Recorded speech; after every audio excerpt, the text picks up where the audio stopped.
আমি একটি কবিতা আবৃত্তি করে শোনাচ্ছি। কবিতার নাম টিপন, বিশ্বকবি রবীন্দ্রনাথ ঠাকুর। আমি ভিক্ষা করে ফিরতেছিলাম গ্রামের পথে পথে, তুমি তখন চলেছিলে তোমার স্বর্ণরথে। অপূর্ব এক স্বপ্ন সম লাগতেছিল চোখে মন। কি বিচিত্র শোভা তোমার, কি বিচিত্র সাজ। আমি মনে ভাবতেছিলাম এ কোন মহারাজ, আজ শুভক্ষণে রাত পোহালো। ভেবেছিলাম তবে আজ আমার দাঁড়ে দাঁড়ে ফিরতে নাহি হবে, বাহির হতে নাহি হতে কাহার দেখা পেলেম পথে। চলিতে রথ ধনুধান্য ছড়াবে দুই ধারে, মুঠা মুঠা কুড়িয়ে নেব ভারে ভারে।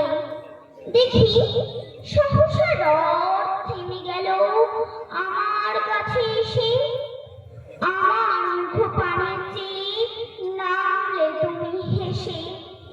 দেখে মুখের প্রসন্নতা জুড়িয়ে গেল সকল ব্যথা।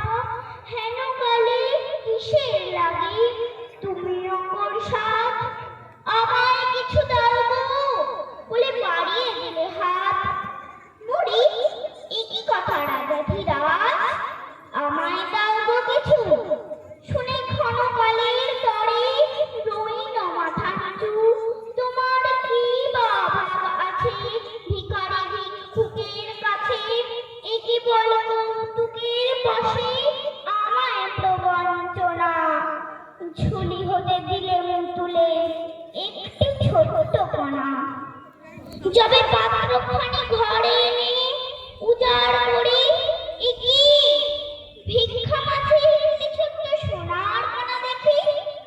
দিলেম যারা ভিখারিরে স্বর্ণ হয়ে এলো ফিরে।